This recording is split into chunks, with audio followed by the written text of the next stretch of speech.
nos 3 postos de vacinação aqui em Tupã-Ciretã. Bom, são 9h05, agora sim foi feito contato com o deputado Osmar Terra, que está ao telefone para conversar conosco, né? Ele que é deputado federal pelo MDB, né, é médico, né, formado aí pela Universidade Federal lá do Rio de Janeiro, né, político, atua no MDB, né, hoje é deputado federal pelo Rio Grande do Sul, mas foi deputado estadual, secretário da Saúde do Estado, né, foi ministro do governo federal, enfim, homem que tem um vasto contato no meio político brasileiro e também na área de saúde. E a sua assessoria nos possibilitou o contato, né, nos procurando na semana passada, para a gente repercutir um pouco das ações que ele está tendo frente à questão do coronavírus. Em meu lugar, bom dia, deputado Osmar Terra, como é que está o senhor? Tudo bem? Tudo bem, Miguel. Bom dia para ti, para todos os ouvintes aí de Tupã, da região toda. É um prazer aí falar contigo. Igualmente, deputado. Aliás, a gente teve o privilégio de conversar com o senhor lá no Palácio Planalto, junto com o presidente da AGERT, o Melão, né, quando o senhor nos recebeu com toda a gentileza de sempre. Deputado, o senhor, além de parlamentar e de homem experiente, também é médico, né, e atuou no Sistema Público de Saúde fortemente aqui no Rio Grande do Sul, né, junto à Secretaria de Saúde do Estado. E tem tido algumas posições suas que estão, digamos assim, um pouco diferentes daquilo que o governo federal tem falado, que o Ministério da Saúde tem falado. E por isso que nós achamos muito interessante a sua disponibilidade de repercutir um pouco essa sua posição frente à questão do coronavírus. Gostaríamos de ouvir do senhor como o senhor vê essa questão do coronavírus e qual a sua posição para as ações da saúde pública. Bom, Miguel, eu posso te dar um depoimento aqui, não só de médico, né, que eu sou de profissão, mas de quem foi 8 anos secretário de saúde do Rio Grande do Sul. E nesse período que eu fui 8 anos secretário, fui presidente do Conselho Nacional do Secretário de Saúde 2 vezes. Eu conheço a realidade brasileira, conheço bem a realidade do Rio Grande do Sul e tive a oportunidade, felizmente ou infelizmente, de enfrentar 3 epidemias grandes no Rio Grande do Sul, comandando as ações de enfrentamento. Foi a dengue em 2007, foi a febre amarela em 2008, deve te lembrar, claro. A região também foi afetada aí, e o H1N1, que foi a gripe A, a gripe suína, que entrou pela Argentina, e o Rio Grande do Sul foi o lugar do Brasil que teve mais casos, né, onde circulou mais o vírus, né. Então foi uma experiência assim, que me ensinou muito, aprendi muito. Poucos gestores de saúde tiveram uma experiência tão intensa em relação a epidemias como eu tive, né? Inclusive eu era presidente do Conselho Nacional de Secretários de Saúde e ajudei na criação da Força Nacional do SUS e do combate à epidemia no Rio de Janeiro, que teve uma epidemia de dengue gigantesca lá no Rio. Nós levamos inclusive profissionais do Rio Grande do Sul, né, para lá na área de saúde para ajudar. Enfim, eu conheço epidemia, né? Conheço de viver, não é de orelha de livro, né? Não é de ler um artigo, né? Eu conheço de experiência vivida. E eu posso dizer, né, que o governo do Estado está cometendo muitos erros nessa questão, né? Principalmente o erro de confinar as pessoas e de fechar comércio, fechar tudo, né? Isso não tem efeito nenhum na epidemia, né? Não há comprovação científica que isso tenha algum impacto, né? Aparentemente as pessoas estão apavoradas, estão vendo na televisão todo dia que o mundo vai acabar amanhã. A televisão está tendo uma postura muito desagregadora em relação principalmente alguns noticiários, alguns canais de televisão, que estão muito mais para assustar as pessoas do que para informar as pessoas, né? Então parece que essa epidemia vai ser o fim do mundo, só aparece caixão e cova sendo aberta e gente morrendo na UTI. Não tem uma notícia boa, é só notícia ruim, não é nem notícia dos que se curaram, né? Dos que hoje o Brasil já tem uma quantidade enorme de pessoas curadas, proporcionalmente até um dos países que mais tem casos de pessoas curadas do coronavírus, e isso não sai, isso não é notícia, né? A notícia é a desgraça, é a morte, E esse vírus, ele não vai ser pior, eu vou te fazer aqui uma previsão para o Rio Grande do Sul, né? Ele não vai ser pior no Rio Grande do Sul do que as gripes de inverno. Esse vírus vai ter menos pessoas morrendo desse vírus, né? E para mim, eu não estou banalizando a morte, para mim a morte é uma tragédia, né? E a vida não tem preço, mas infelizmente as epidemias têm esse efeito, né? Pessoas morrem em epidemias, né? Mas vai ter mais mortes na gripe de inverno, de influenza, nas gripes que são comuns, infecções respiratórias de inverno, que no Rio Grande do Sul são muito frequentes, lotam as UTIs, né? E vai ter mais mortes disso do que do coronavírus, né? Então o coronavírus não tem essa... A gente já sabe como é que ele funciona, a gente já viu como é que é a curva que ele faz de contágio, o número a letalidade dele lá na China. A China já fechou, a Coreia já fechou a curva, né? Então a gente já tem ideia do que tem que fazer, como é que a epidemia funciona. E eu queria dar uma notícia para as pessoas que a televisão não dá, né? E eu quero dizer isso com toda a experiência que eu tenho nessa área, que toda epidemia tem começo, meio e fim e dura 13 semanas em média, né? Então, o começo, quando começa a subir o número de casos, até terminar o número de casos de uma epidemia, leva em média de viral. Qualquer epidemia viral tem esse padrão, né? Pode ser de coronavírus, pode ser de influenza, pode ser... Os vírus têm um padrão, e esse padrão é em torno de 13 semanas, né? Começa, sobe o número de casos novos a cada dia, até chegar num ponto que para e depois cai e termina a epidemia. Por que termina uma epidemia que não tem remédio e que não tem vacina? Por que todas são assim? Todas. A gripe espanhola foi assim, foi uma pandemia terrível, foi a pior de todas, foi lá no início do século XX. A gripe asiática foi uma pandemia também, morreram 2 milhões de pessoas, foi mais letal do que toda a epidemia do coronavírus, mais a do H1N1 e outras que possam vir aí juntas, né? Então, foi lá na década de 50, né? Depois teve a pandemia da gripe Hong Kong, depois teve a pandemia do H1N1, né? E depois agora a pandemia do coronavírus. Todas seguem esse padrão. Elas começam, sobem durante 6 semanas, 7 semanas, batem num pico, né? E depois descem e 13 semanas depois a epidemia terminou, né?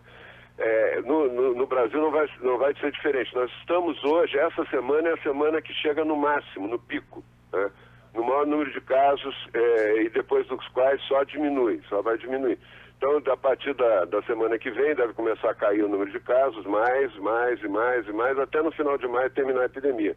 Não é aquilo que o ministro Mandetta disse, que ia ser em junho o pico da curva, que até setembro ia ficar a epidemia. Não, a epidemia termina no final de maio, início de junho, porque ela está seguindo o padrão clássico, ela não está sendo alterada nem por medida de quarentena, nem por fechamento de loja, o vírus está seguindo o seu trajeto que qualquer vírus segue, né? Então é importante que as pessoas saibam disso também e possam ter previsão, possam ter esperança, porque hoje a televisão não dá esperança nenhuma para ninguém, né? Parece que o mundo está acabando e que não tem volta, né? Sim. Então eu quero... eu queria explicar, se tu me permitir... Por favor. Miguel, como é que funciona? Por que é assim? Por que uma epidemia começa e termina se não tem remédio e não tem vacina, né? Por um motivo simples. Quando não temos anticorpos, quando surge um vírus novo, ele não tem anticorpos, né? As pessoas não têm defesa contra esse vírus. Nós temos muitos anticorpos dentro da gente, no nosso sangue. A gente tem anticorpo contra sarampo, contra coqueluche, varicela, cachumba. Tem anticorpos para gripe que a gente pegou no inverno passado. Tem anticorpos para H1N1. A maioria da população do Rio Grande do Sul já tem anticorpos para o H1N1. Né? Eles têm vários, ou por vacina, que a gente é infectado pela vacina. A vacina não deixa de ser uma infecção controlada, né? Ou pelo próprio vírus. E desenvolve anticorpos e não pega mais aquela doença. Depois que a gente tem anticorpo para aquele vírus, a gente não pega mais. Então, esse vírus novo, não, ninguém tem defesa para esse vírus, né? Quando ele surge, ele é uma mutação, é um vírus mutante, ele surge em algum lugar e começa a contaminar todo mundo. Só que ele começa a contaminar muito antes da gente descobrir que tem o vírus, né? Às vezes os médicos começam a ver casos, parece de gripe, começam a tratar como gripe e tal, e na verdade é um vírus mutante que está contaminando. Quando se descobre que tem um vírus novo e que é uma epidemia, ele já contaminou milhões de pessoas. Ele circula 2 meses, 3 meses antes de se descobrir, ele circula rapidamente na população que não tem defesa para ele. E uma característica desse vírus, tu vê um caso, quando tu vê um caso com tosse, febre, faz o diagnóstico, tu está vendo, na verdade, a ponta do iceberg. Aquelas pessoas que têm sintoma, que têm febre, que dá positivo o exame, é fácil tu ver, tu isola aquelas pessoas, isola a família, né? Tem que ficar 14 dias até terminar o período de contágio e tal, depois pode voltar para a vida normal, se a pessoa está bem, ela pode voltar para a vida normal. O problema todo é que essas pessoas que tu vê com febre e com tosse, essas são a ponta do iceberg. Embaixo d'água tem milhares, milhões de pessoas que não sentem nada, que não têm nem febre, né, e que estão contaminando todo mundo, e estão com vírus, né? E durante 14 dias elas contaminam, depois passa os 14 dias, ela deixa de contaminar, fica com anticorpos, né? E a grande, imensa maioria, mais de 90%, não vai sentir nada. Nem vai saber que teve o vírus, né?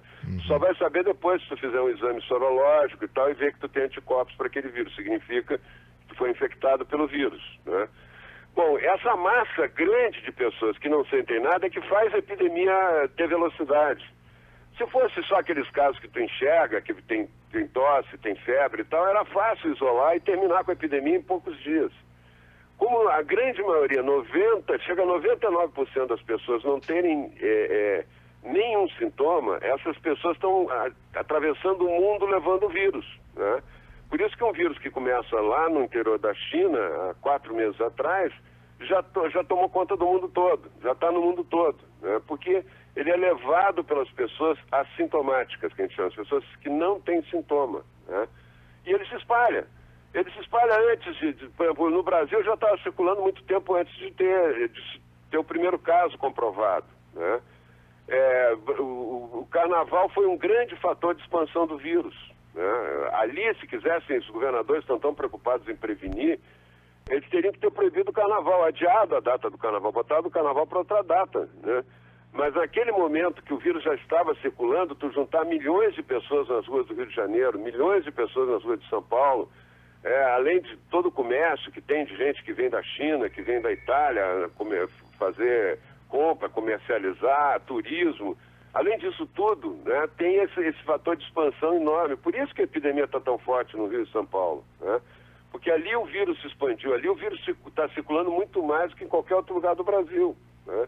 Diferente do H1N1, que o vírus circulou mais no Rio Grande do Sul do que no Nordeste, do que no Norte. Praticamente não teve epidemia no Norte e no Nordeste. O vírus circulou pouco, o vírus do H1N1, mas no Rio Grande do Sul ele foi devastador, né? Rio Grande do Sul, Santa Catarina, Paraná, ele foi perdendo velocidade, foi desaparecendo o contágio do vírus à medida que ia subindo.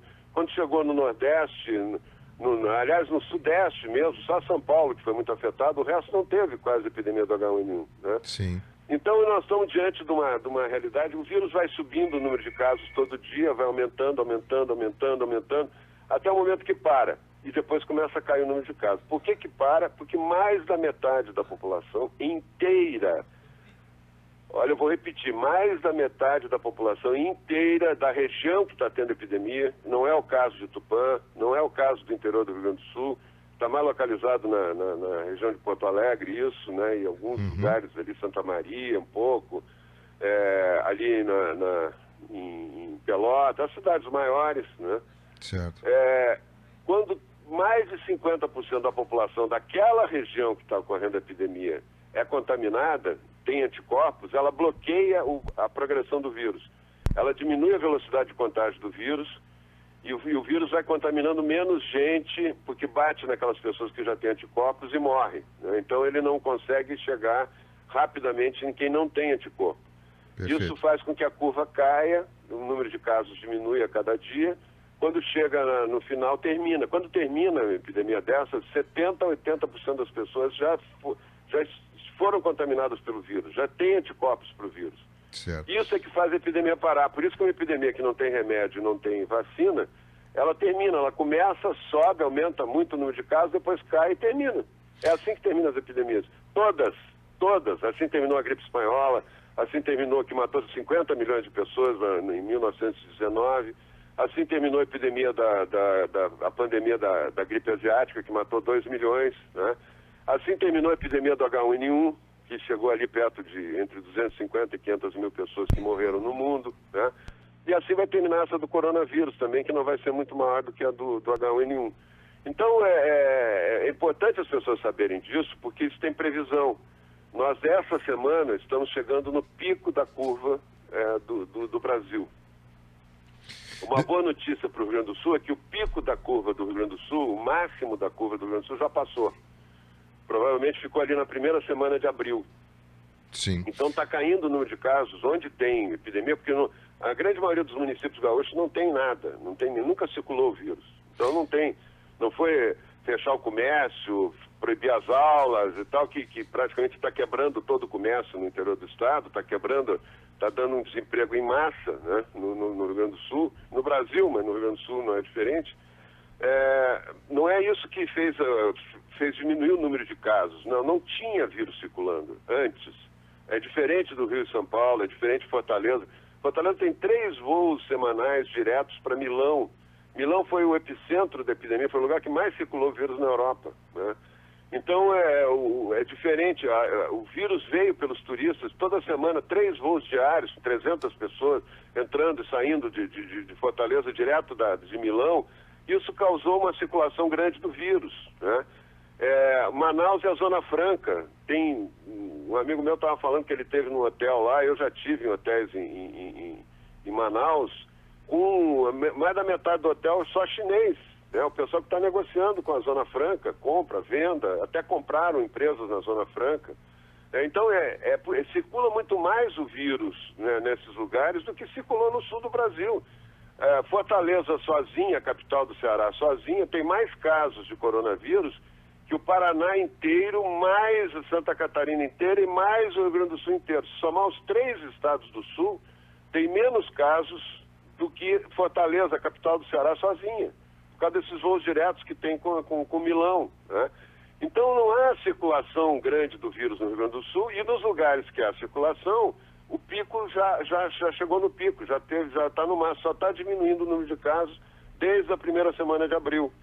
Então está diminuindo. Se tu pegar os leitos de UTI, né, tá diminuindo, estão vazios os leitos de UTI em Porto Alegre, em tudo que é lugar. Onde a epidemia foi maior, que é Porto Alegre, né, circulou pouco mais o vírus, não tem, os UTIs estão vazios. Nós temos 600 vagas de UTI para o SUS em Porto Alegre, 600, tem 35 vagas ocupadas pelo coronavírus. Então, a epidemia praticamente está no fim, está terminando, né? E é muito provável que termine mesmo, né? Uhum. Se desse certo esse plano que o governador tinha que empurrar o pico da epidemia para mais adiante, para dar tempo de tratar todo mundo, então isso nunca aconteceu, não precisou. O vírus não respeitou o decreto do governador, o vírus contaminou o que podia contaminar e está terminando, né? Se desse certo esse negócio de empurrar, que o governador queria fazer, empurrar o pico da curva para mais adiante, achatar a curva de contágio e tal, nós íamos entrar inverno adentro, aí sim ia ser pior, né? Graças a Deus essa epidemia está terminando em final de maio, não vai ter, provavelmente maio, primeira semana de junho, termina a epidemia no Brasil, né? Não é só no Rio Grande do Sul, vai terminar no Brasil. O Rio Grande do Sul termina agora, final, até o dia 15 de maio, mais ou menos, já não tem mais casos, né? Já está... E não tem nada a ver com as medidas de achatamento, de fechamento de loja e tal, porque todos os governadores fizeram isso, mesmo tendo opinião contrária do presidente. O presidente sempre foi contra isso, sempre disse que isso não ia adiantar nada, não ia diminuir o número de doentes, não ia alterar nada da epidemia. Mas os governadores quiseram mostrar serviço, pegaram carona no medo da população, começaram a jogar para a torcida para dizer que estão fazendo alguma coisa, né? Estão protegendo as pessoas, enfiar as pessoas em casa, fechar comércio, fechar tudo, não deixar ninguém circular na rua. No Rio de Janeiro chega ao absurdo de perseguir as pessoas na praia.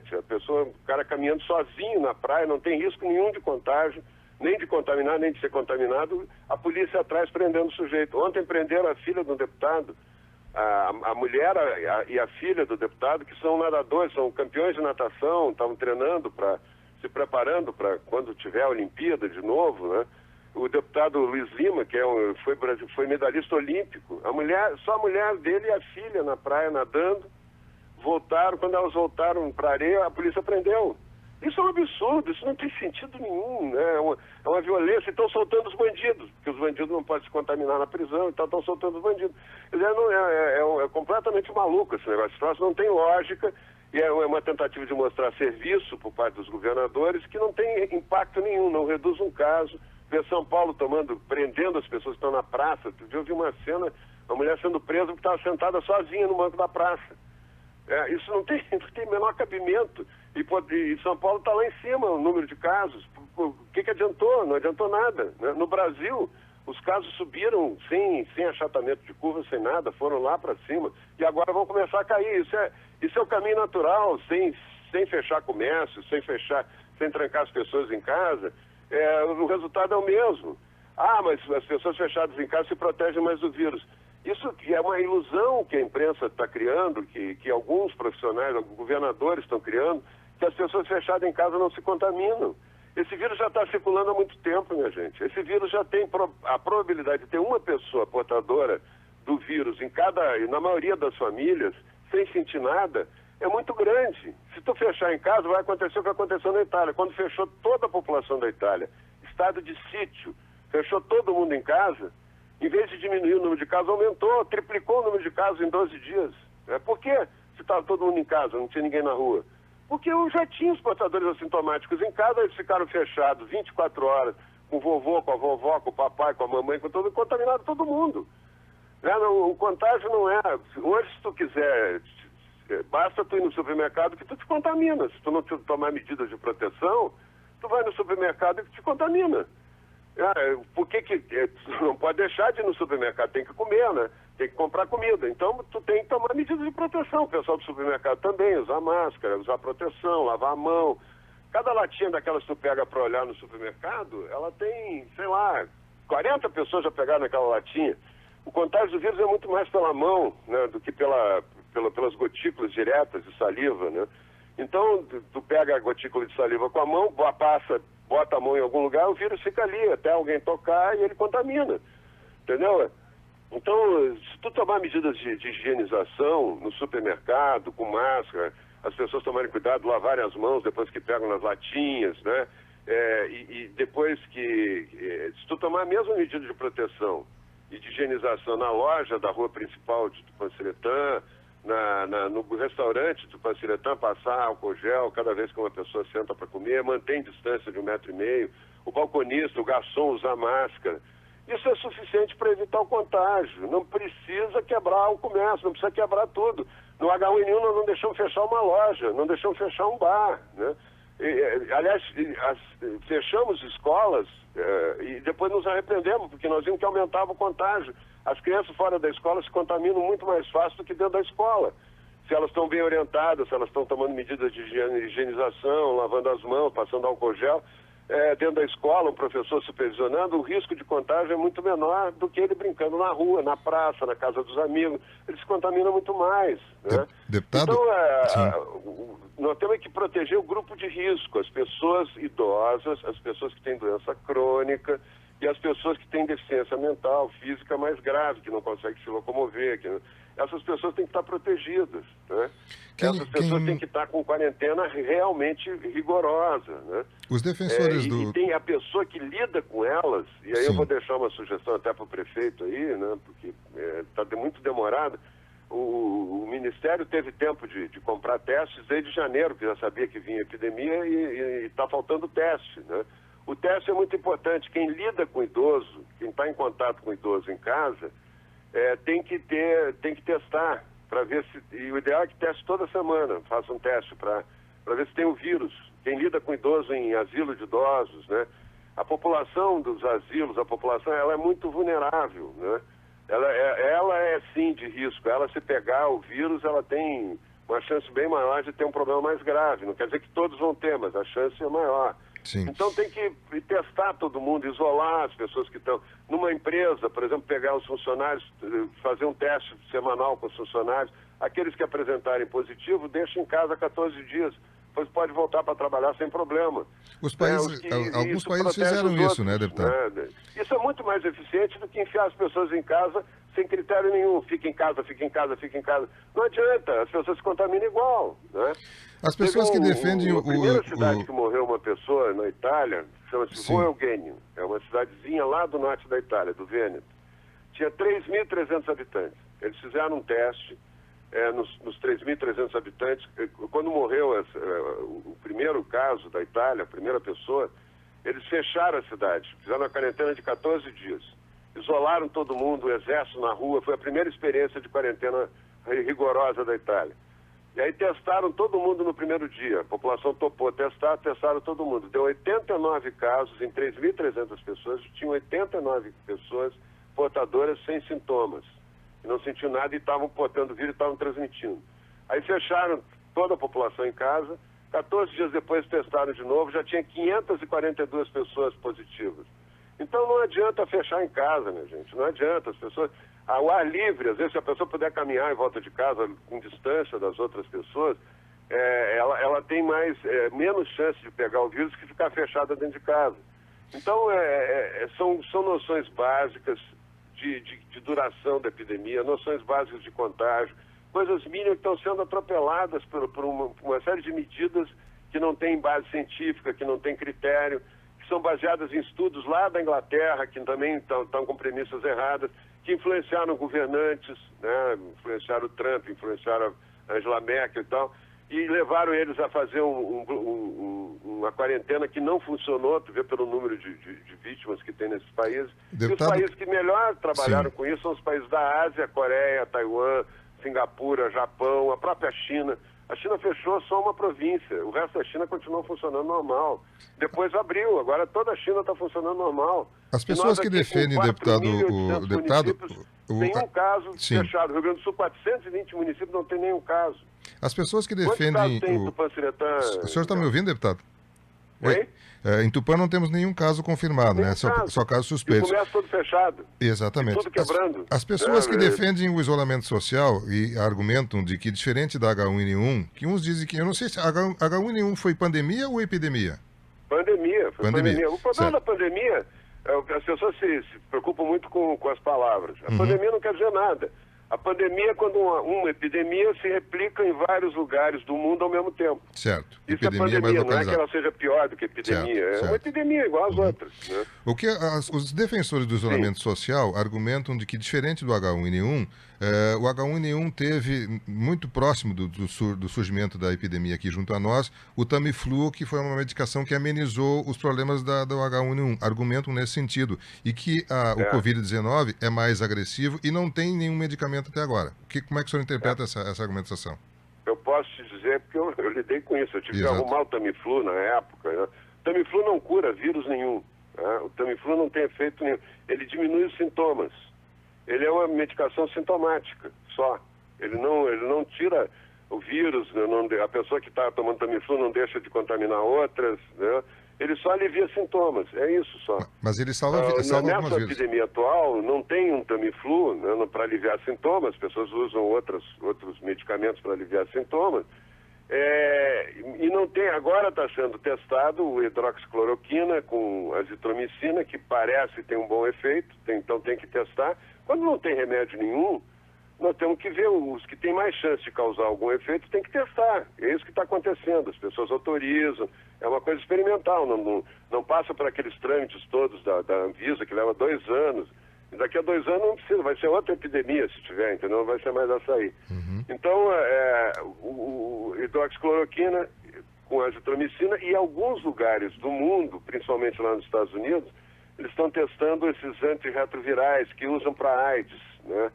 Que parece que esses sim podem destruir o vírus, né? Então está sendo testado, mas não tem nada ainda certo. E o Tamiflu nunca foi um remédio para destruir o vírus, ele sempre foi um remédio sintomático. Certo. Né? Com relação aos demais países que o senhor citou, o senhor comentou alguns países aí, citou a Inglaterra, citou a Itália, dá para citar vários outros, né, da Europa, principalmente ali até os Estados Unidos. Eles adotaram uma política que o senhor está criticando. Esses países fecharam o comércio, fecharam as atividades. A ação deles foi errada, então? Claro que foi errada. Inclusive foi baseada... Porque eu vou te dar assim, a origem disso. Onde é que surgiu isso? Isso tem um estudo do Imperial College, que é uma universidade muito prestigiada da Inglaterra, que eles fizeram, depois foi visto que eles estavam se baseando em premissas erradas. A Universidade de Oxford fez um trabalho, publicou um trabalho criticando esse estudo, mas esse estudo foi que influenciou os governantes. O que ele dizia? Que essa epidemia ia ser um apocalipse, ia ser a maior epidemia da história, eles acompanharam só o início da epidemia na China, eles não acompanharam depois, né? Que no começo na China, como o vírus estava circulando há muito tempo, já vários meses antes de ser detectado, quando eles começaram a testar, apareceram muitos casos de repente, né, na China. E eles pararam o estudo aí. A partir disso eles disseram, vai ser uma explosão de casos, é um vírus totalmente diferente, vai ser pior do que o vírus da gripe espanhola, que matou 50 milhões de pessoas em 1919, foi uma pandemia também naquela época. Então vai ser um vírus devastador e tal, vai morrer de 2 a 3 milhões de pessoas nos Estados Unidos, vai morrer 500 mil pessoas na Inglaterra, previram 1 milhão de mortes no Brasil, né? Eles fizeram uma previsão assim para o mundo todo, tudo no papel, fazendo uma conta errada, né? Mas fizeram. O que aconteceu? O que acontece com o governante? Tu chega para o Trump, que inclusive está no ano eleitoral, tu imagina a situação dele, chega para o Trump e diz o seguinte, se tu não fechar tudo, se tu não fizer uma quarentena no mínimo de 5 meses, a proposta do Imperial College é de 5 a 18 meses de quarentena, todo mundo fechado em casa. É uma piada isso, chega a ser uma piada, porque ficar 18 meses fechado em casa, morre todo mundo de fome, não é de vírus, né? Mas a proposta era essa, que a maneira de escapar desse apocalipse era ficar de 5 a 18 meses fechado dentro de casa, né? Aí tu chega pro Trump, o ministro da Saúde dele lá, o Fauci, que por acaso foi ministro da Saúde também do Obama, é o ministro da Saúde de todo mundo lá, o Fauci disse para ele, olha, eu acho que o Imperial College tem razão, se nós não tomar medidas drásticas, vai morrer 2 a 3 milhões. Tu te coloca na pele do Trump, que não entende nada de saúde, não entende nada de medicina, o principal assessor dele dizendo isso para ele, tu acha que ele vai bancar? Não vou fechar. É claro que ele vai fechar, na dúvida fecha, entendeu? É o que os governadores todos fizeram aqui no Brasil. A única pessoa que teve lucidez para dizer que isso não adiantava nada foi o Bolsonaro, que disse que não ia diminuir nenhum caso e ia quebrar o país, né? Foi o único. O resto, os governadores todos atropelaram o presidente, o que o presidente achava e tal, e tomaram medida por conta, como foi o nosso governador aí do estado, né? Fechou tudo, botou decreto draconiano, Porto Alegre estava proibido até ônibus de circular, entendeu? Um negócio absurdo, sem lógica nenhuma, isso não interfere no curso da epidemia, né? Bom, sim. Aí os governantes todos começaram a tomar medidas de fechamento. O problema é que a Ásia não seguiu essas regras, nem as regras da Organização Mundial de Saúde, que está errada, demorou, é muito fraco esse comando atual da Organização Mundial de Saúde, é muito ruim, é muito fraco. Eles demoraram para dizer que era pandemia, que isso tem implicações legais na forma de fazer o enfrentamento, né? Eles demoraram eles não sabiam, ficaram que nem barata tonta, agora... Primeiro mandaram fechar tudo, né? E depois eles agora estão flexibilizando, é hora de flexibilizar. Rapaz, a quarentena, Miguel, fechado em casa, é muito bom para quem tem conta no banco, boa, e quem tem a geladeira cheia. E fica vendo Netflix, bebericando vinho, né? Para pobre, meu amigo, para os pobres é uma tragédia isso aí. As pessoas que trabalham de manhã para comer de tarde... E que, no fim, acaba sendo a maioria, porque tem muita gente desempregada, muita gente do Bolsa Família, essas pessoas estão passando necessidade premente. Essas pessoas estão numa situação gravíssima. Ou tu acha que tem condições de fazer isolamento social na favela da Rocinha, no Complexo do Alemão, nas favelas de periferia de Porto Alegre, né, nos bairros pobres? Não tem. São as casas de 30 metros quadrados com 6, 8 pessoas morando dentro, 3, 4 no mesmo quarto. Tu acha que tem isolamento social nisso aí? Isso é uma ficção. Essa história da quarentena é uma história de ficção. O vírus não respeita nada, ele vai contaminando todo mundo. É mais seguro uma pessoa que mora no Complexo do Alemão, no Rio de Janeiro, numa casa de 30 metros quadrados, com 6 pessoas morando junto, é mais seguro para ela sair para trabalhar do que ficar fechada em casa com 6 pessoas, podendo ter portador assintomático ali. Não existe isso aí, inventaram essa história, é uma invenção esse negócio. Então o vírus não deu bola para isso, o vírus está contaminando igual, olha como o vírus está subindo que nem um foguete no Brasil, né? O Rio Grande do Sul é diferente porque o Rio Grande do Sul tem uma circulação muito pequena do vírus antes, então a epidemia foi de pequena monta e já está terminando, né? Mas no Brasil ela ainda está subindo, ela está batendo no teto essa semana. Aqui o pico da epidemia é essa semana, depois vai começar a cair. Aqui em Tupanciretã, deputado, nós tivemos 4 casos suspeitos que foram descartados, tem hoje um caso suspeito que está sob análise, mas quando começou essa questão toda, nós não tínhamos nenhum respirador, por exemplo, em Tupanciretã, se houvesse necessidade. Hoje já se tem 2, né? Não temos UTI, quer dizer, é evidente que se a pessoa tiver necessidade vai ter que ser deslocada para um outro local para ser atendida, que também não estavam estruturados para receber.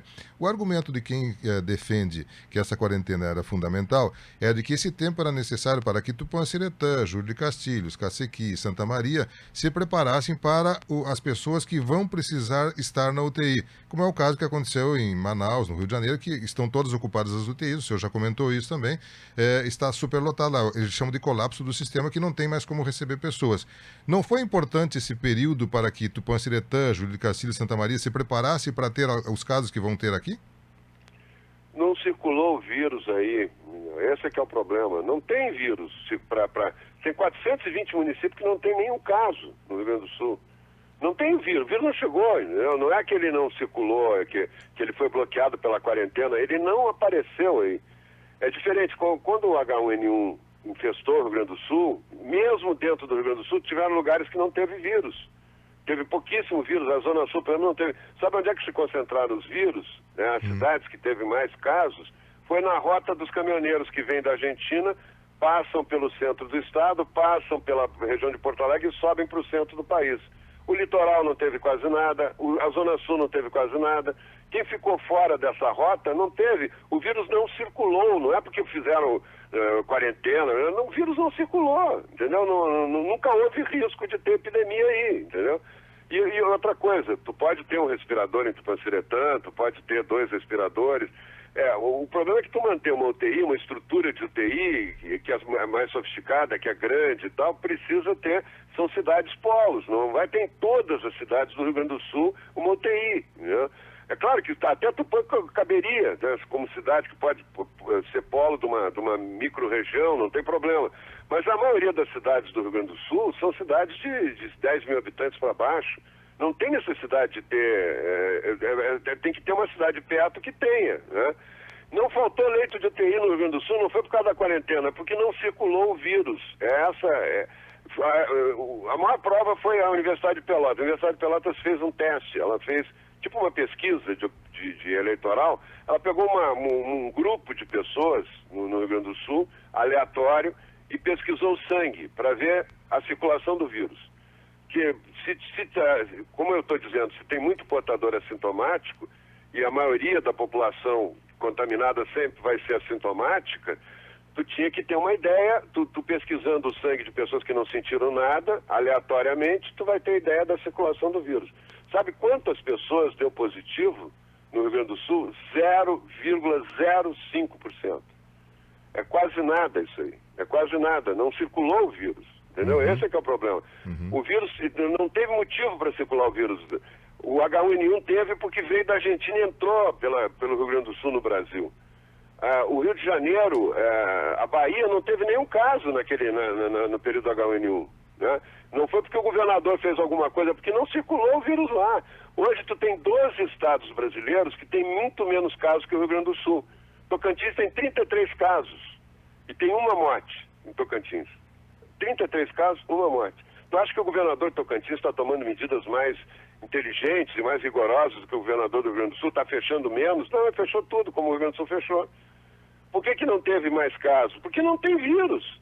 O vírus não circulou, o vírus circulou em quem tem contato direto com países que têm epidemia, como é o caso de Fortaleza, tem voo direto para Milão, o Rio de Janeiro por causa do turismo, por causa do carnaval, que multiplicou os vírus, Manaus por causa da Zona Franca. Mas Manaus está entrando em colapso, agora estão mostrando só Manaus. O problema de Manaus é que é um problema local, prévio. O Porto Alegre, só para o SUS, tem 600 vagas de UTI. Manaus, que tem uma população maior que Porto Alegre, quase o dobro de Porto Alegre, tem 300 leitos, tem a metade dos leitos de UTI que tem Porto Alegre. Então vai facilmente, eu imagino que inclusive no que seria o inverno de lá, na área que tem mais infecções respiratórias, independente da epidemia, também fica sobrecarregado as UTIs. Então, não é um colapso do sistema, o sistema não está em colapso no Brasil. O São Paulo, que é o foco, é o epicentro maior, não está... Tem 30% de leite sobrando ainda em São Paulo, leite de UTI, e agora está começando a cair o número de casos. Sim. Vai começar a cair, essa semana vai começar a cair. Então não tem esse risco de... Vamos empurrar. Imagina se realmente tivesse uma epidemia grande no Rio Grande do Sul e o governo conseguisse ter sucesso em segurar o número de casos e empurrando o pico para diante, para dar a rede hospitalar dar conta do atendimento, que nunca precisou isso no Rio Grande do Sul. Mas vamos supor que precisasse. Onde é que ia ser o pico da curva? Quanto tempo ia ficar em quarentena? Jogar para o inverno o pico da curva? Aí sim ia ter muito... Aí fica mais grave, porque no inverno as pessoas têm menos resistência, o vírus circula mais rápido, né? No inverno, foi o que aconteceu no inverno da Europa, né? Isso sim ia ter problema. Graças a Deus que ela está terminando e que o vírus não circulou no Rio Grande do Sul, porque agora em 15, 20 de maio já não tem mais casos aqui no Rio Grande do Sul. Deputado, graças a Deus, né? Porque se desse certo esse plano mirabolante aí do governo do estado, nós tínhamos jogado a população toda no meio de uma epidemia no meio do inverno. Se fosse verdade tudo que estavam falando, entendeu? Então não há risco de... A epidemia está terminando no Rio Grande do Sul, começa a terminar no Brasil essa semana, bate no pico e começa a diminuir no Brasil todo, vai ser isso, né? Não é Brasil todo, não é todos os municípios. Nós temos 4.800 municípios no Brasil que não tem nenhum caso. Sim. Olha o que eu estou dizendo, 4.800 municípios no Brasil não tem nenhum caso de coronavírus e estão com o comércio fechado há 40 dias. As pessoas que estão... Tem vários ouvintes aqui, eu não vou conseguir atender a todos porque tem centenas de pessoas que estão mandando perguntas, mas a grande maioria, resumindo, argumentam de que o senhor está levantando argumentos contrários a especialistas e a orientação da maioria dos especialistas nessa questão de virologia. Mas eu quero salientar uma coisa com o senhor. O senhor está argumentando muito contrário à questão do isolamento social, mas o senhor também comentou defendendo e estimulando muitas pessoas que precisam ter o cuidado de higiene, que aí os especialistas, o senhor concorda com os especialistas? Claro, eu acho que as pessoas, o que eu acho que é um absurdo as pessoas ficarem fechadas em casa indefinidamente, sem trabalhar, sem fazer mais nada, vai quebrar tudo, meu amigo. Daqui a pouco tu não vai ter... Tu acha que o dinheiro cai do céu Miguel, tu acha que esse dinheiro cai do céu para financiar o Sistema Único de Saúde, para ter leito funcionando no hospital? Esse dinheiro vem da arrecadação. Se tu está quebrando todo o comércio, tu está quebrando as empresas, está fechando os restaurantes, tem o pequeno comerciante hoje não tem mais volta. A maioria dos pequenos comerciantes quebraram, eles juntaram dinheiro a vida inteira para ter um negocinho deles ali, o belichinho deles, e está quebrado, já demitido todo mundo. Está em massa, demissão em massa no Brasil todo, né? Está dobrando o número de desempregados no Brasil, sem necessidade, sem alterar um caso. É isso que eu estou dizendo, isso não tem impacto porque eu estou contrariando os virologistas, que nada, eu tenho um monte de... Tu acha que eu estou falando isso só da minha cabeça? Eu montei uma equipe em 2009 de infectologistas, de epidemiologistas de primeiro mundo, que me orientaram, inclusive, para não fechar a escola, né? Porque a escola, a minha ideia era fechar as escolas, porque achava que... Eles diziam, não adianta fechar, olha só, e mostrava os dados, aumenta o número de casos e tal. Eu tenho experiência vivida, eu quero ver se alguém que está dando palpite aí e falando de quarentena tem esse tipo de experiência. Experiência vivida, de tomar decisão na hora, lá para controlar uma epidemia. O que o senhor sugere... É isso que eu estou dizendo. Eu não sou melhor nem pior do que ninguém. Eu apenas vivi uma experiência que pouquíssimas pessoas viveram. E estou falando tenho obrigação de passar essa informação, né, para as pessoas. Está se botando... A quarentena é inútil. É inútil. Agora, as medidas de proteção individual para a pessoa trabalhar, isso nós tínhamos no H1N1. As pessoas trabalhavam, toda hora passavam álcool gel, tu entrava no restaurante, tinha álcool gel na entrada, as pessoas passavam álcool gel na mesa o tempo todo, o garçom trabalhava com máscara, né? Como é que é no supermercado? Tu tá indo no supermercado fazer compra, não tá, Miguel? Sim. Quando chega lá no supermercado, tu acha que tá todo mundo com máscara? Não, a maioria das pessoas não tá usando nada, né?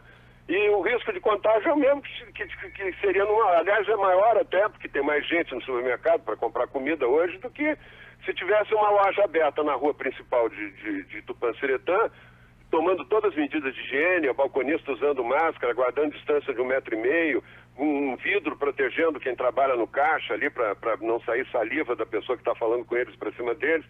Esses cuidados são básicos. Isso diminui o risco de contágio. Certo. Né? Mais do que a pessoa ficar enfiada em casa, fechada 24 horas, com outro que pode ser um portador assintomático. O senhor conhece a realidade do interior do Rio Grande do Sul? O senhor foi, como já falou várias vezes, foi 8 anos aí secretário da Saúde. Conhece bem Tupã, Júlio Cacilho, Santa Rosa, Caciqui, essas cidades todas assim.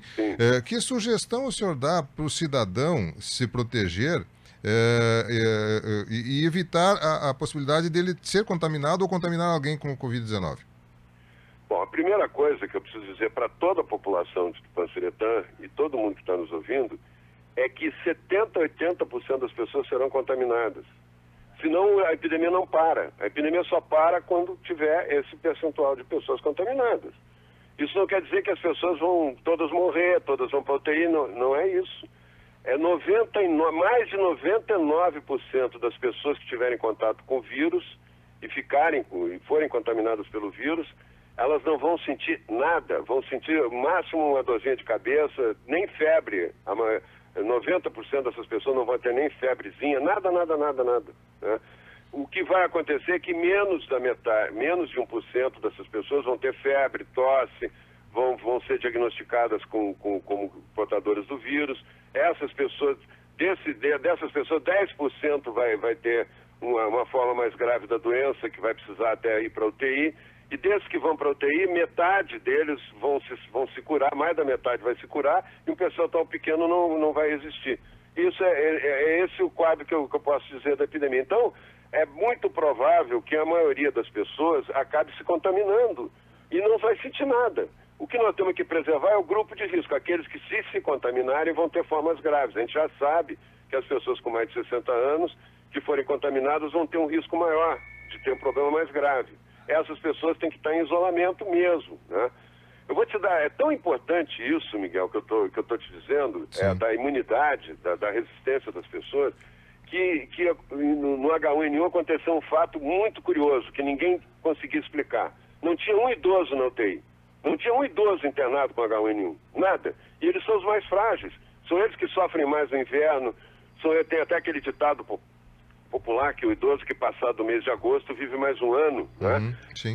Porque eles resistem menos às infecções de inverno, as gripes de inverno, a pneumonia que dá no inverno. As UTIs ficam cheias no inverno, as UTIs de Porto Alegre não estão cheias. Com H1N1, com coronavírus, Porto Alegre tem 600 leitos para o SUS, tem 34 leitos hoje ocupados. Eu tenho o balanço diário, tem 34 leitos ocupados para o coronavírus, né? Então, assim, por que não teve nenhum idoso no H1N1? O alvo eram as grávidas, as mulheres grávidas eram o grupo de risco do H1N1. As mulheres grávidas e os homens obesos, e jovens, e crianças. Hoje não tem uma criança, na Itália, na Europa inteira não teve um caso de criança em UTI. Parece que um caso, mas era uma criança que tinha outra doença junto e tal, aí são as doenças crônicas, né? Então não há nenhuma... Por que os idosos não tiveram H1N1? Por um motivo muito simples. Quando teve a pandemia da febre, da gripe asiática, em 57, foi uma pandemia que matou 2 milhões de pessoas. Isso é mais do que o dobro, do que o triplo que vai morrer do H1N1 e o coronavírus juntos, né? Ela foi muito mais devastadora do que o H1N1 junto com o coronavírus, os dois juntos não vão chegar a 1/3 do que foi a devastação que causou a gripe asiática. Pois bem, quem nasceu naquela época, antes de 1957, pegou a gripe asiática. Todo mundo pegou, quase todo mundo, 90% da humanidade pegou e imunizou e ficou com anticorpos. Essas pessoas, 50 anos depois, 52 anos depois de 1957, não pegaram o H1N1, porque elas tinham imunidade para H1N1. O vírus da gripe asiática era muito parecido com o vírus do H1N1, que são vírus de influenza. E era o H2N2, e era parente próximo do H1N1. As pessoas tiveram imunidade cruzada. Os idosos tinham anticorpos, 52 anos depois ainda tinham os anticorpos da epidemia da gripe asiática. Por isso que eles não pegaram, né? Então, hoje não, hoje as vítimas são os idosos, né? Os idosos são... A média de pessoas internadas na UTI na Itália, no norte da Itália, porque o sul da Itália também não tem epidemia, não está circulando o vírus no sul da Itália, né? Circula pouco. tem epidemia no norte da Itália. No norte da Itália que é pesado, que é uma população idosa grande, circulou muito vírus vindo da China. Eles têm linhas diretas de voos e comércio direto com a província de Hubei, que foi a província mais atingida da China, por causa das confecções, é polo de confecção. Milão é um polo de confecção, de moda, e Hubei também é, Wuhan também é. Então, circulou muito vírus. Aí tem muito chinês morando na região de Milão, lá nas indústrias, trabalhando nas indústrias de confecção, compraram, inclusive, indústrias de confecção lá. Então, ali circulou muito vírus. Sabe qual era a idade média das pessoas internadas em UTI? 81 anos. Né? 95% tinha mais de 70 anos. Então, nós temos que proteger esse grupo. Esse grupo tem que ser protegido. Né? Fala-se muito o que resto, tomando os cuidados individuais, pode trabalhar, pode levar a vida normal. Chega de ficar em casa. Não tem sentido. Se estivesse adiantando alguma coisa... Em Tupã não está adiantando nada porque não teve caso nenhum. E não vai ter. Né? Tomando o mínimo de precauções, não vai ter caso nenhum. Mas não precisa parar de quebrar toda a economia da cidade. Vai ficar quanto tempo em quarentena em Tupã? Alguém que defende quarentena, esses especialistas, entre aspas, que defendem a quarentena, quantos deles te falaram qual é o prazo que eles te dão para ficar em quarentena? Eles não sabem. E o instituto lá, o Imperial College de Londres, que criou essa ideia da quarentena, eles também não sabem te dizer se no mínimo 5 meses de quarentena e até 18 meses, que é o ideal, 18 meses de quarentena. Isso tem cabimento? Não tem cabimento nenhum isso aí. Não. E se adiantasse alguma coisa, ainda não está adiantando nada, as pessoas estão se contaminando dentro de casa. Né? O vereador Almir está nos perguntando aqui a importância do sol e vitaminas como a vitamina D. É importante para a imunização? Muito importante. Os idosos, o ideal é que o idoso possa caminhar, tomar sol, né, andar em volta de casa ali, sem ficar tocando em tudo, só caminhar, dar uma caminhada todo dia, né, em volta de casa, pegar um solzinho. Fora de casa, o risco de contágio, se a pessoa está isolada, está sozinha, está com uma pessoa a uma distância de 2 metros dela, 1,5 metro, 2 metros dela, o risco de contaminação é muito menor do que dentro de casa. Né? Uhum. O vento leva o vírus, dentro de casa o vírus fica parado no ar ali, se tem alguém contaminado, o vírus fica parado no ar ali e daqui a pouco pega todo mundo. Foi o que aconteceu na Itália. Né? Me perguntaram do medicamento. O que aconteceu com a epidemia nos países que fecharam, fizeram quarentena, é que aumentou o número de casos nesses países e não diminuiu. E os países que não fizeram quarentena, a Coreia não fechou uma loja, não fechou um restaurante, não fechou nada, não fechou uma escola. Ela só testou todo mundo, ela localizou onde é que estava circulando o vírus, isolou as pessoas.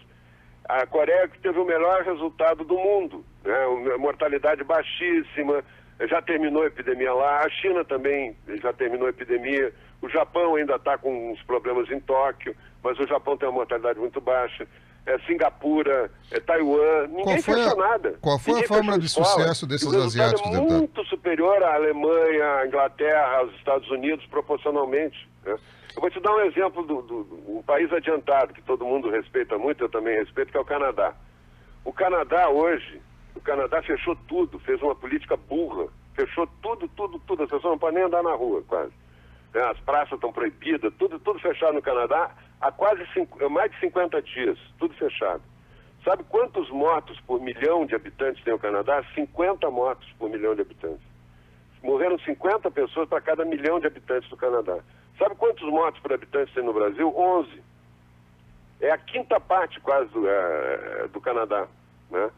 Porque, mesmo com todo esse fechamento que teve no Brasil, qual é a diferença do Canadá para o Brasil? Tem uma diferença importante, a temperatura. Nós estamos num período ainda que é um período mais quente. O Canadá está gelado, né? O inverno, agora que eles estão entrando na primavera. Mas eles estão fechados em casa ainda, não tem sentido isso. Não adiantou nada, não diminuiu a mortalidade, o pico foi lá para as nuvens, né? Agora está caindo o pico no Canadá, mas está caindo o pico não é porque fecharam tudo, está caindo o pico porque chegou em 50% da população, né, contaminada. É por isso que está caindo, como vai cair no Brasil, como já caiu no Rio Grande do Sul. Na primeira semana de abril, o pico já foi atingido no Rio Grande do Sul, de lá para cá só diminuiu o número de casos. E tu pode ver pela curva dos doentes internados em hospital, tá indo lá para baixo, está terminando a epidemia no Rio Grande do Sul. Deputado, a que o senhor atribui o sucesso dos países asiáticos que o senhor citou ali, a Coreia e alguns outros? O sucesso é que eles, primeiro, eles isolaram bem o grupo de risco, né? Então o grupo de risco é super controlado, todo mundo que entra em contato com o grupo de risco é testado, se não é portador assintomático do vírus, né? Então eles têm uma política especial para proteger os idosos, os doentes crônicos e tal, primeira coisa. Segunda coisa, testaram muita gente. Então eles fizeram o isolamento verdadeiro. Qual é o isolamento verdadeiro? Daquelas pessoas que têm o vírus. Eles sabem quem tem o vírus, né? Essas pessoas estão mais isoladas. Então com isso eles conseguiram fazer o contágio deles, ficou um contágio mais limitado, o número foi relativamente pequeno e recuperou rápido. O número de mortes é pequeno também, e eu sempre volto a repetir, a vida não tem preço, mas as epidemias matam, né? Infelizmente matam. Então, para tu ter uma ideia, a Coreia tem 51 milhões de habitantes. Ela é maior que São Paulo, que o estado de São Paulo em número de habitantes. São Paulo tem 45 milhões, uma coisa assim. A Coreia tem 51. A capital da Coreia, Seul, tem a mesma população de São Paulo, né? São Paulo, o estado de São Paulo, já passou das 1.000 mortes no estado de São Paulo, né? E a capital, 600 mortes por aí, 600, 700 mortes foi só na capital, né? Sabe quantas pessoas morreram na capital da Coreia? E a gripe, e lá a epidemia chegou quase junto com a da China, porque é pertinho da China ali. Uma pessoa morreu até agora na capital da Coreia. E no dia 7 de abril ainda, depois que a epidemia já está em remissão lá. Em toda a Coreia foram 200, né? Nos 50 milhões de habitantes foram 200 mortes. E a epidemia já está terminando, já terminou lá. Foram medidas inteligentes, eles monitoravam as pessoas, por exemplo, ter o celular, eles sabiam onde estava a pessoa que estava contaminada, que tinha dado positivo. Essa pessoa tinha que ficar em isolamento, se ela saísse do isolamento, eles mandavam uma equipe atrás saber o que estava acontecendo, eles sabiam pelo celular onde é que ela estava. Todos os vizinhos dessa pessoa recebiam SMS para fazer o teste, e eles tinham teste para fazer, né? O problema do Brasil hoje é que o Brasil não tem teste. Fez muito discurso para ficar em casa, teve desde janeiro para comprar os testes e não comprou. E não comprou na quantidade certa e não comprou para chegar a tempo, né? Esse é o problema do Brasil. O Brasil tem problemas operacionais, né? Não tem, a nossa rede de UTI é a 4ª rede do mundo. Não sei se você sabia disso. Não. Nós só perdemos para a Alemanha, para uns 2 ou 3 países só, e mais nada. Nós temos muito mais, nós temos o dobro de leitos de UTI por 100 mil habitantes do que tem a Itália. Nós temos o dobro da Itália, né? A nossa rede de UTI hoje no Brasil, se tu pegar todo o Brasil, ela está tranquila, não tem colapso, não tem sobrecarga, não tem nada. Está tendo em Manaus, que tem quase o dobro da população de Porto Alegre, e tem a metade dos leitos de UTI que tem em Porto Alegre. Aí é possível, se fosse a mesma epidemia de Manaus estivesse acontecendo em Porto Alegre, não teria colapso, né? Então eu acho que a gente tem que botar as coisas no devido lugar e não assustar a população e mostrar que isso aí vai ter menos mortes de coronavírus no Rio Grande do Sul do que terá de gripe, as gripes de inverno, que normalmente tem, né? Então é acalmar, não é um apocalipse, não vai acabar o mundo, não vai ter 1 milhão de mortos, que nem ficaram botando na internet o tempo todo. Tem um virologista, tem um tal de Vital, não sei das quantas, que ficou assustando todo mundo que ia ter 1 milhão de mortos. Depois ele reduziu para 400 mil, né? E agora parece que já reduziu para 100 mil mortos. Não vai ter isso, não tem chance zero. Vai ter no Brasil todo o que morre normalmente, menos do que morre de infecção respiratória por ano. É isso que vai ter no Brasil, né? Certo. Então não vai ter, não é motivo para as pessoas perderem o sono, ficarem apavoradas, e muito menos para quebrar a economia do país, né? E para quebrar o comércio do Tupã-Siretã, para quebrar...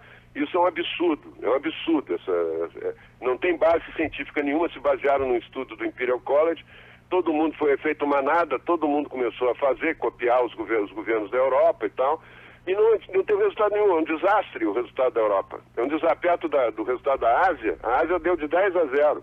Inclusive a China não obedeceu, a Organização Mundial de Saúde não obedeceu nada. A China nunca parou. Eles bloquearam o BEI no início, que teve epidemia, que eles não sabiam como é que ia ser o comportamento do vírus, depois viram que o vírus era um comportamento igual às epidemias virais todas, eles foram desbloqueando, e o resto da China nunca parou, né? Nunca parou. E nós não devíamos ter parado, isso é que é o problema. Nós devíamos ter tomado as precauções e levado a vida o mais normal possível. Muita gente acusa a China até de que ela no início abafou o caso e que isso dificultou o conhecimento do mundo do problema e que depois, quando ele estourou, aí acelerou demais. A China pode ter tido essa culpa, deputado? Não, eu não acredito nisso. As epidemias todas virais, elas começam na Ásia, a maioria delas começa na Ásia, né? Tem epidemia que começa no Vietnã, tem epidemia que começa em Singapura, tem epidemia que começa na China, em Hong Kong, e tem epidemia que começa aqui no México. O H1N1, para mim, o vírus do H1N1, ele é mais destruidor do que o vírus do coronavírus, muito mais. Ele destrói o pulmão, ele não dá pneumonia, ele destrói o pulmão, ele lesa os alvéolos, ele dá uma hemorragia dentro do pulmão. Não é pneumonia, é hemorragia. As pessoas morrem afogadas em sangue, é um negócio horrível, né? O H1N1, o coronavírus dá uma pneumonia, né? Ele dá uma lesão, uma pneumonia séria e tal, em pessoas mais vulneráveis, que têm menos imunidade. É assim que eles funcionam. O H1N1 começou no México, numa criação de suínos no México. Por isso que o nome dela é gripe suína, né? Então, ele se espalhou pelo mundo, foi uma pandemia também, mas começou no México. Sabe qual é o problema, Miguel? É que leva muito tempo a descobrir que tem uma epidemia nova, que tem um vírus novo. Leva 2, 3 meses, qualquer lugar do mundo aconteceria isso, né? Não é porque fizeram de propósito, é porque demora. O vírus já está circulando há horas, já tinha milhões de chineses contaminados e eles ainda não tinham descoberto o vírus. Quando eles descobrem no último dia, eles fazem o primeiro diagnóstico no último dia de 2019, dia 31 de dezembro. A partir dali eles tomaram medidas drásticas, bloquearam, inclusive evitaram. Poderia ter sido pior a epidemia no mundo se eles não tivessem tomado aquelas medidas em Wuhan ali. Mas só Wuhan. O resto da China continua funcionando normal. Como é que tu explica que tendo uma epidemia basicamente em São Paulo, Rio, Fortaleza, Recife e Manaus, tu está com 4.800 municípios sem nenhum caso de vírus e todos fechados, todo o comércio fechado, tudo quebrando. Por decisão dos governadores, o presidente da República é contra isso. Ele sabe que não adianta nada, né? Então, isso aqui não tem explicação, né? Querer ser mais realista que o rei aqui no Brasil. Uma última questão, senhor. O senhor realmente foi cotado foi procurado para ser o novo ministro no lugar do ministro Mandetta, ministro da Saúde? Não, isso aí... Sabe por quê? Eu comecei a criticar, eu fazer uma crítica construtiva, porque eu acho que o ministro Mandetta foi um excelente ministro. Ele foi um excelente ministro. Eu não tenho reparo nenhum a fazer a gestão dele. Na questão do coronavírus, eu até chamei a atenção dele no início, eu procurei o ministro. Senhor ministro, nós temos que... A primeira missão do gestor de uma epidemia é não assustar a população. É dar informação, informar e não assustar, né? E ele, na primeira declaração que ele dá, disse que o sistema em 30 dias ia entrar em colapso. E ficou assim no ar aquilo. Tu imagina a população em pânico, vendo as notícias das redes de televisão, dizendo que o mundo estava acabando na Europa, estava morrendo todo mundo, ia morrer todo mundo, e o ministro, em vez de acalmar, diz que em 30 dias vai entrar em colapso. E não diz o que ele está fazendo para evitar o colapso, entendeu? Aí começou, não, a epidemia vai até junho, vai ter o pico lá em junho, vai terminar em setembro. Imagina a tragédia que ia ser o inverno no Brasil com o coronavírus, né? Então, isso é só para assustar. Eu acho que ele jogou muito mais para assustar a população do que para acalmar e dar informação, porque ele mudava, inclusive, a data do pico, da curva. Ele mudou 3 vezes. Então, a condução dele não foi adequada. Embora ele aparentemente foi muito simpático, explicava e tal, mas ele mudava os parâmetros o tempo todo. Isso deixou todo mundo muito inseguro. Aumentou o pânico. A população está em pânico, estava em pânico, está em pânico. E os discursos que o ministro fazia piorava, porque ele não dava segurança nenhuma. Ele não fazia uma previsão. Eu estou fazendo uma previsão aqui, estou correndo o risco, inclusive, de estar errado, né? Mas eu estou fazendo a previsão porque eu conheço. Eu estou fazendo baseado na experiência vivida, nos casos anteriores de pandemias, no caso desta pandemia, do que aconteceu já na Coreia, o que aconteceu na China. Eu estou dizendo, a epidemia dura 13 semanas. Nós estamos na 6ª semana, indo para a 7ª. Agora o pico da curva. E termina no final de maio. Eu estou fazendo uma previsão. Foi assim que eu acalmei a população no H1N1. No começo do H1N1 estava todo mundo em pânico também. Quando eles viram que o que eu falava acontecia, a população começou a acreditar e se acalmar. A população tem que ter esperança, ela tem que ver a luz no fim do túnel, tu tem que mostrar onde é que está a luz. O ministro não pode só mostrar a escuridão e dizer que não sei o que vai acontecer, vai entrar em colapso. Pô, isso aí, os respiradores, está faltando respirador ou não está faltando respirador, isso em janeiro já se sabia que ia ter essa epidemia. Tinha que ter teste, está faltando teste, não tem teste. Antônio Prado tem, parece que 20 pessoas lá que provavelmente não têm o vírus, mas estão com a gripe e tal, que tem que ser testado e não estão sendo testados. Tem um caso comprovado que não precisou nem ir para o hospital, né? Então, tem que ter teste. A Coreia salvou, reduziu muito a mortalidade e controlou a epidemia muito melhor que qualquer outro país por causa dos testes. Ela testou. O que a Alemanha está fazendo agora, depois de fazer quarentena, de deixar a epidemia evoluir na quarentena, que evolui mais na quarentena do que fora da quarentena, a Alemanha agora está fazendo teste. Então o Brasil tem que ter teste, tem que ter... Eu acho que essa é... E aí quando eu começo a fazer essa crítica, ele quer ser ministro. Eu já fui ministro, já fui 2 vezes ministro. Estou com 70 anos, eu não tenho plano nenhum de ser ministro de alguma coisa. Eu quero ajudar o Brasil, eu sou deputado. Eu tenho a obrigação de, como líder político, como deputado e como brasileiro, de dar a minha contribuição. E quando eu falo, eu não estou pensando em cargo, eu estou pensando na saúde das pessoas. Eu acho que é isso essa é a minha maior contribuição. Né? O senhor está na faixa de risco. Pois não. E o pessoal que trabalha, os caminhoneiros de Tupã-Siretã, da região, podem dar esse testemunho. Uma das coisas mais importantes que eu fiz na política, além de ter ajudado a construir o sistema de saúde, ter sido o primeiro prefeito que teve a equipe de saúde da família no Brasil, além de coisas que eu fiz, o primeiro programa de primeira infância, uma das ações políticas mais importantes que eu acho que eu consegui fazer na minha vida foi como deputado, sem ter cargo nenhum, foi ter coordenado o fim da greve dos caminhoneiros, ter articulado o fim. Eu fiz a articulação, botei os caminhoneiros no Palácio do Governo, num domingo de noite, dentro do Palácio do Planalto, e fechamos o acordo com os caminhoneiros. Ali terminou a greve dos caminhoneiros. Aquela greve foi devastadora. Aquela greve ali, se continuasse, caía o governo, acabava a democracia, acabava tudo no Brasil. Eu me sinto muito orgulhoso dessa história, entendeu? Eu não preciso de cargo para fazer essas coisas, entendeu? E eu não preciso de cargo, eu tenho certeza que o presidente me ouve, a opinião dele é a mesma minha, né? Então, o ministro que assumiu agora certamente vai ter a mesma postura. E é isso que é importante, o Brasil tem que ir para frente, não pode, a economia, a duras penas nós estamos recuperando aquela recessão do período do PT, agora tudo quebrado de novo, entendeu? Isso não tem, qual é o futuro que tem? Que dinheiro que vai ter para a política pública daqui para frente se não vai ter arrecadação? É isso que eu estou preocupado também, eu não boto a economia na frente da vida, a vida para mim é mais importante. Se me provassem que que fazendo toda essa quarentena, quebrando todas as lojas, quebrando os restaurantes, quebrando tudo, ia salvar muito mais vidas, eu topava salvar mais vidas. Vida para mim está em primeiro lugar. Agora, não está ajudando nada, não está salvando nenhum a mais, nenhum a menos, e está quebrando o país. Essa é a minha preocupação. Eu acho que deve ser de todos os brasileiros, não é só minha. Né? Deputado Osmar Terra, quero agradecer muito a sua atenção. Nós estamos há mais de hora conversando e o senhor, com paciência de nos trazer essas informações, eu agradeço em nome dos nossos ouvintes. Miguel, se tu ficar mais 2 horas, eu vou junto.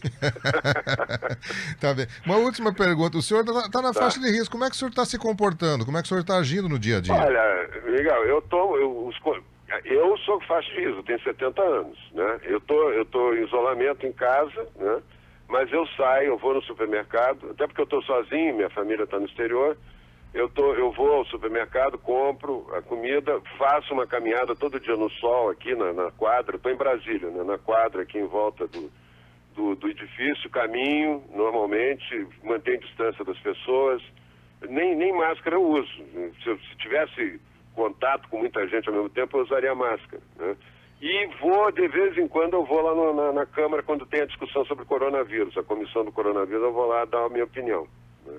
Perfeito. Então, eu estou levando a vida o mais normal possível. A gente está tendo sessão virtual, né? A gente, pela internet, está votando hoje, tem votação pela internet, né?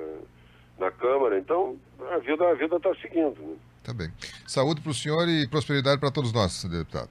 Para ti também, para todo mundo que está nos ouvindo aí. Um grande abraço. Igualmente, deputado Osmar Terra, deputado federal pelo MDB, foi secretário da Saúde por 8 anos aqui no Rio Grande do Sul, né, ministro da Cidadania, ministro do Desenvolvimento Social no governo Michel Temer, ministro da Cidadania no governo Bolsonaro, né, e é um dos fortes críticos da questão do isolamento social, né, ele que tem criticado isso desde o início e aqui por mais de hora colocou, né, muitos ouvintes aqui manifestando, alguns indignados, né, dizendo que ele está indo contrário a toda a orientação que o sistema de saúde como um todo está fazendo, né, outros elogiando, dizendo que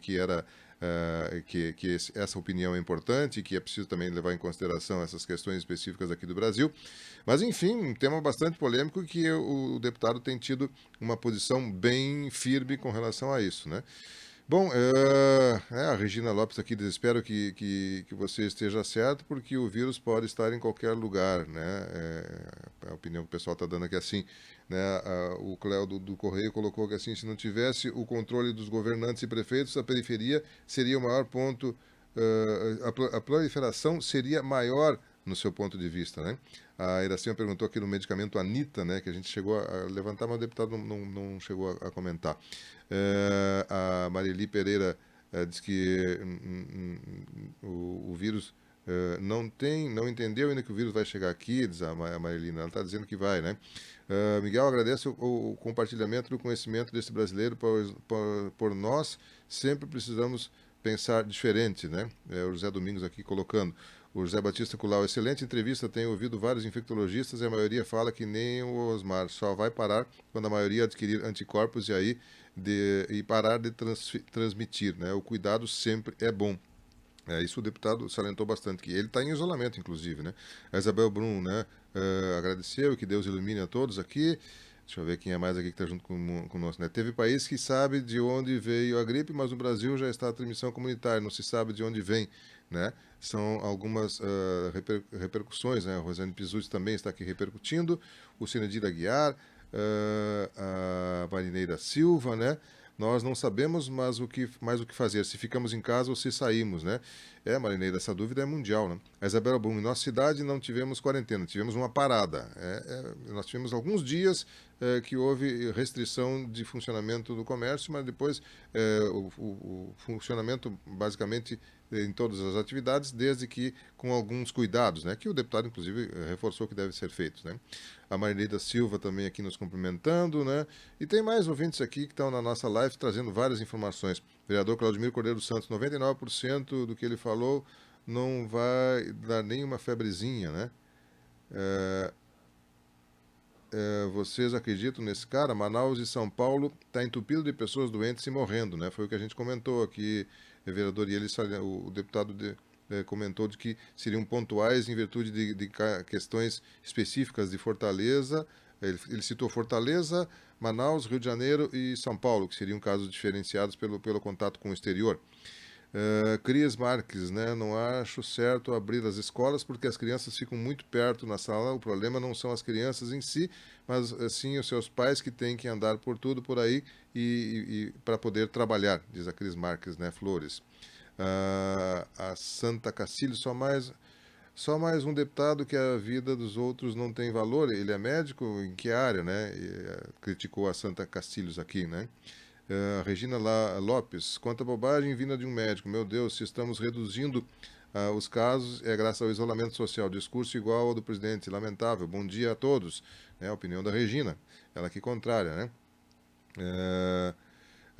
A Isabel Bruntar, se a mãe, se a vovó, se a titia, mais gente tiver gripe, vai sobreviver? Se quando não tinha vírus as pessoas não tinham leitos, agora o que vai acontecer, né? Vários ouvintes aqui comentando, a maioria contrário ao deputado. Carmen Leal pergunta para o deputado se ele destinou um pouco do seu salário para ajudar quem precisa. Quem é mais aqui? João Batista Culau. É bom ouvir alguém dentro da área, sem pânico, sem exagero. Parabéns. A grande maioria é contrária aqui, mas algumas outras pessoas também elogiando a postura aí do deputado, que tem tido uma posição bastante firme desde o início. Bom, já são 10h30, nós não tiramos nem o intervalo ainda das 10h20, né? Nós temos que tirar intervalo comercial. Eu já retorno com a sequência da edição do seu programa Variedades nesta manhã, no seu rádio, nos 990 kHz, no portal tupã.com.br, nos aplicativos para tablet e smartphone, na nossa live, em nome de Rede de Farmácia São João. Cuidar da sua saúde é a nossa missão. Na São João, lá na Rio Branco, tem teleentrega pelo 996-20-7501. E Teseus 30, esse produto que tem revolucionado o mercado em um problema tão comum entre os homens, a impotência sexual. Teseus 30 você encontra na farmácia de sua preferência. Um rápido intervalo comercial. Eu já retorno.